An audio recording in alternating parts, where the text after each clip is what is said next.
देखिए, मैं आप सब लोग का बहुत इज्जत करता हूँ, मगर मुझे जो 5वीं पैराग्राफ है वंदे मातरम की, मैं जानना चाहता हूँ आपको प्रॉब्लम क्या है इससे, जिसमें ये कहा गया है, जरा ध्यान से सुने, कि तुम ही 10 अस्त्र धारण की हुई दुर्गा हो, तुम ही कमल पर आसीन लक्ष्मी हो, तुम वाणी एवं विद्या देने वाली सरस्वती हो, तुम्हें प्रणाम है, तुम्हें प्रणाम है, तुम्हें प्रणाम है। तुम धन देने वाली हो, तुम अति पवित्र हो, तुम्हारी कोई तुलना नहीं की जा सकती, तुम जल देने वाली हो, तुम फूल देने वाली हो। मां, तुम्हें मेरा प्रणाम है, वंदे मातरम, वंदे मातरम, वंदे मातरम।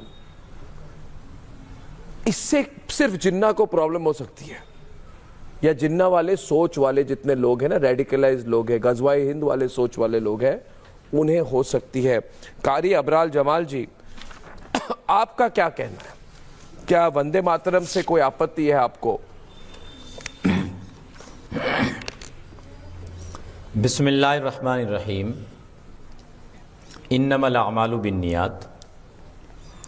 अमल का दारो मदार नियत पर है। वंदना का मतलब ताज़ीम है। वंदना का मतलब अपने देश की तारीफ है। वंदना का मतलब अपने देश का एहतराम है। वंदना का मतलब अपने देश का सम्मान है। और पूरे इस्लाम में, पूरी कुरान में, पूरे दीन में कहीं नहीं लिखा है कि आप अपने मजहब का सम्मान मत करें, आप अपने देश का सम्मान नहीं कर सकते, या आप अपने देश की ताज़ीम नहीं कर सकते। इस्लाम ने किसी इंसान के ऊपर ये पाबंदी नहीं लगाई कि आप अपने देश को सर्वोपरि ना माने। लेकिन कुछ कट्टरपंथी लोग, जैसा कि आपने कहा, कुछ कट्टरपंथी लोग आज भी मोहम्मद अली जिन्ना की सोच को आगे बढ़ाना चाहते हैं, जबकि देश उस सोच को ठुकरा चुका। लेकिन कुछ लोग आज भी तुष्टीकरण की सियासत करके उसको बढ़ावा दे रहे हैं। जो लोग वंदे मातरम का विरोध कर रहे हैं, या जिन लोगों का तर्क ये है कि इसमें दुर्गा माँ की आराधना है, शक्ति माँ की आराधना है, मैं उन तमाम लोगों से कहना चाहूंगा कि दुर्गा माँ की तुलना वंदे मातरम में भारत की मिट्टी से की गई है, भारत माँ से की गई है।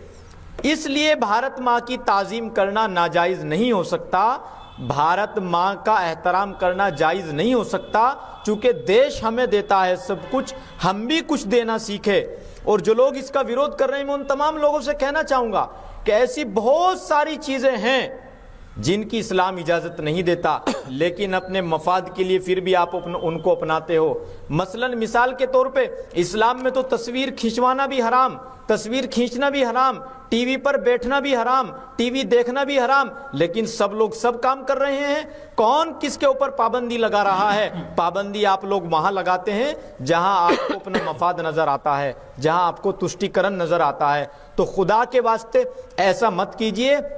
इस इस्लाम को, इस कुरान को, इस दीन को इतना कट्टर बनाकर मत पेश कीजिए कि लोग इस्लाम के नाम से बच जाएं, लोग इस्लाम के नाम से दूर भागें। मेरा इस्लाम इतना कट्टर नहीं है, मेरा कुरान इतना कट्टर नहीं है। मेरे इस्लाम ने, मेरे कुरान ने अपनी जान से ज्यादा अपने देश से मोहब्बत करना सिखाया है। वाह!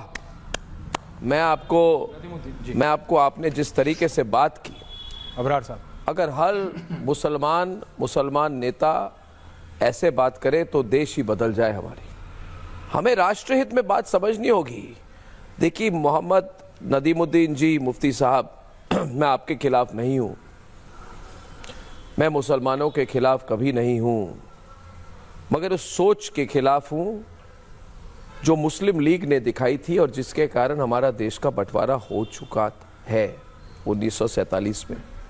क्या आप आज 2026 में चाहते हैं देश का और एक बंटवारा हो?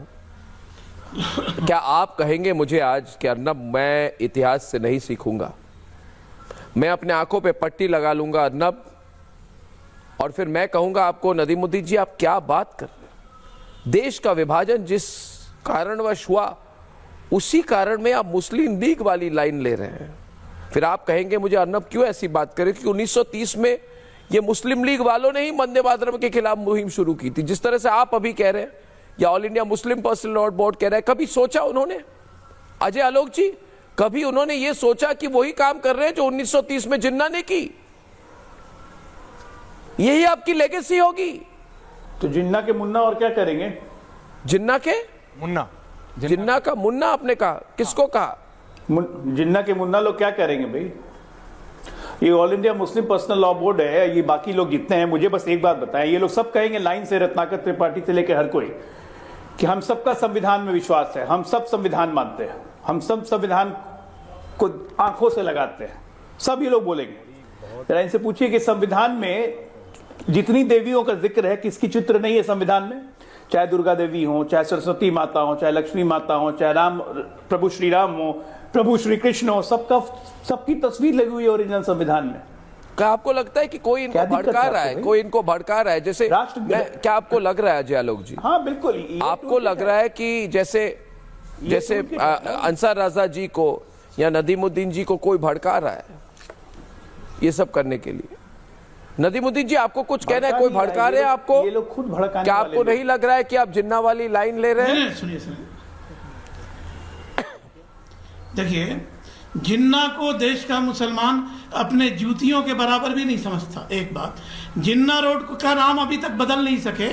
जिन्ना की तस्वीर लगी अलीगढ़ मुस्लिम यूनिवर्सिटी से, पूछता है अर्नब को शर्म नहीं आ रही कि जिन्ना की फोटो नहीं निकलवा सके? अर्नब को शर्म नहीं आ रही है कि जिन्ना के खबर पर कौन गया था उसकी आज निंदा अर्नब नहीं कर पा रहे?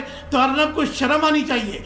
अर्नब को भी शर्म आनी चाहिए कि बंकिम चंद्र चटर्जी ने अंग्रेजों की नौकरी की थी, अंग्रेज बहादुर का उपाधि दी गई थी। अर्नब को यह भी शर्म आनी चाहिए कि देश के मुसलमानों ने इनकलाब जिंदाबाद का नारा लगा के अपना जो है खून दिया और इस देश को आजाद कराया, इस देश के को बलिदान दिया, जितनी बलिदान दिया।